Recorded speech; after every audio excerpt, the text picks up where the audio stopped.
What's going on, YouTube? Today we're going to be talking about March, one of the more exciting months in the Elder Scrolls Online because it is the beginning of the year-long expansion. So we have expansion updates, we have updates on new items, we have events to talk about. March is going to be exceptionally exciting, and I'm going to be going over all of it with you today, as well as potentially some items to collect for the future. Because as you guys know, during these events, such as the Jesters event, you're going to be getting items that potentially could sell in the future when we get into the more meat and potatoes part of the year-long expansion. But we're going to be going over all of that and more.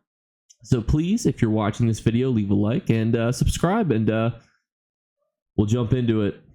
So the first big thing I feel like we have to talk about, and that is going to be the spring update is going to be joining us here. That's going to be happening on March 13th for PC, Mac, and Steam, and then March 28th for console. Now, there's not going to be a lot of huge economic changes, I believe, during this specific event.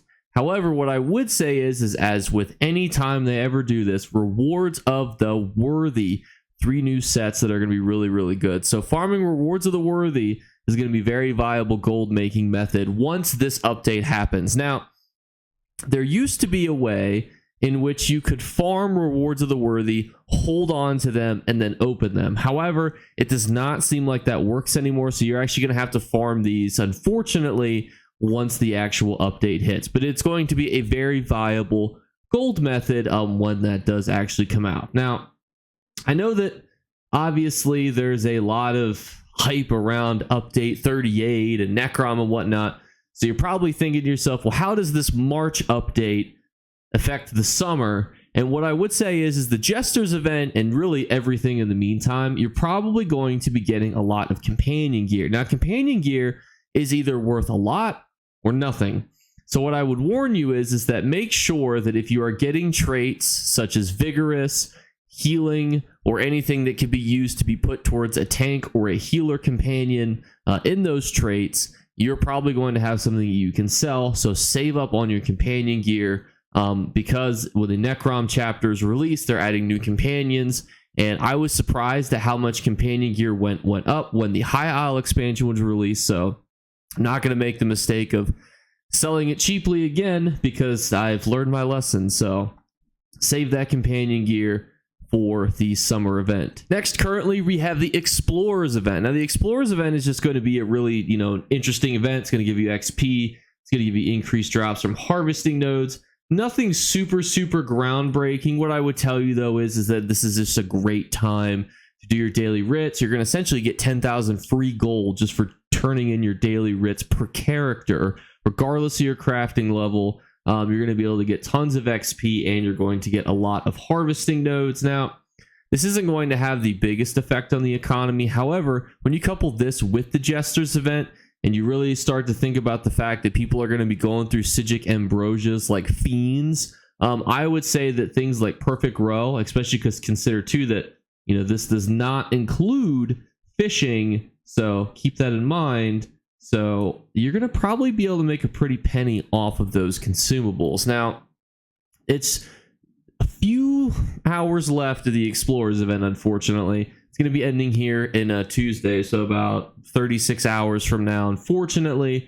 But what I would say, though, is that maximize this event and maximize the Jesters event. The Jesters event is really not going to have a huge effect on the economy. To be very similar to the actual Explorers event. Think Perfect Row, think XP pots, and think consumables. When you have these double XP events, this is usually the time where you see the highest player counts, because this is when everyone uses the opportunity to get back into the game and grind out those levels. And honestly too, even if you find that too many people are flooding the market with Perfect Row and Psijic Ambrosia, let's be realistic. When that summertime comes back, everyone and their mom is going to be wanting to purchase those double XP. Everyone's going to be leveling up that Arcanist. But now let's go back to our traditional form. So this is our, just our big form that I've made that kind of highlights the different parts of ESO, the things that you should farm, things that would sell. I'm just going to kind of touch upon these things. I think anytime you have a high player base, and we're definitely seeing that right now, with this March release, you're definitely going to see that with all of this XP events. You're going to see a lot of consumable sales. You also may have people going and farming overland sets or purchasing overland sets. I would say that's probably to a lesser degree. Usually you can see a lot more sales when they have an event that encourages you to go out and do trials or dungeons or PvP. Because there's no real incentive to do either of those two things right now, it's not going to be as paramount. Same with converting your AP. What I would say though is this is a great time to convert your AP because there are not a lot of people to compete with.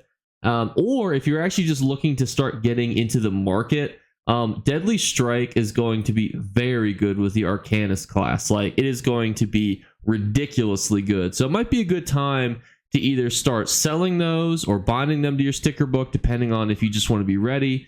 But another interesting point here too is that the Heartland set, there are people who are selling pre-made training sets on the open market on ESO, and I think that's a great way to find a niche market, because essentially making level 10 gear and listing it on the market is going to basically cost you nothing, and you can sell it even just for a few thousand gold and make a really healthy profit pretty quickly. You can also advertise an overland set that you're selling level 10 or 160 training gear of Heartland. For those of you who don't know why Heartland gives you double weapon trait power basically, which means that you can basically double the training trait on your weapon, which can be very helpful for you. So you'll see a lot of that. I think personally it goes really good with Twiceborn. Why Twiceborn? Because you can pick 2 Mundus stones, and as you level up, you don't want to have to, in my opinion, have to keep getting new training gear. So this is a really good way to kind of avoid having to do that.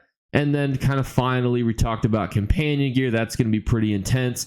Saving those materials, motive pages, I think are going to be pretty interesting too. Do your treasure maps again. I have a whole video on treasure maps, and as you can see, treasure maps are right here.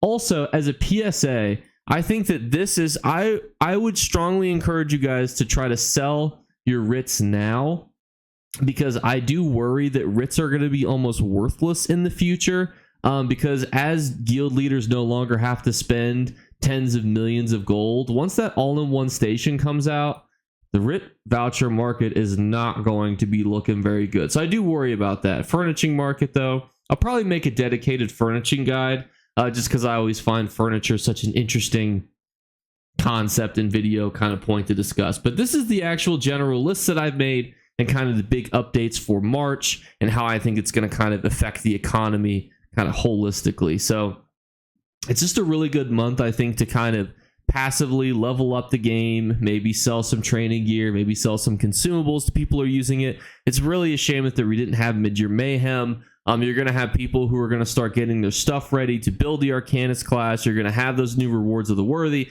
That is definitely the number one tip, though. The new rewards of the worthy things are going to be absolute bangers to sell. And just for your reference, these are those sets. So these are the things that you're going to be able to get from rewards of the worthy, which all look fairly interesting, especially with the vampire changes. Everyone will be able to streak. I really am curious how that will affect PvP, so that remains to be seen. So let me know what you guys think, though. Are you guys excited for the month of March? I think there's a lot of moving pieces. We got 2 events, new rewards of the worthy. We got 2 double XP events, so it's a really big time in the ESO economy. It's also a great time to play because it's a great month for holidays and snow days and time off. So overall, very excited, obviously. So again, let me know what you guys think. And obviously, if you are not new here, you know that we do giveaways every single month. We've increased from 2 giveaway winners to 3. So the 3 winners are these 3 individuals, and what they did to win is one of them was any comment left on any video throughout the entirety of the month.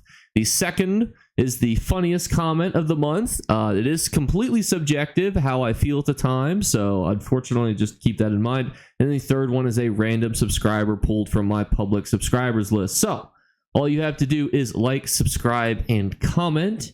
And leave a funny comment, and you are entered into all 3 giveaways. So please, if you would not mind doing 1 or all 3 of those things, and I will catch you guys later. You better remember to like and subscribe to Jake Clips. Or you should. I might have to pluck your eyes if you don't.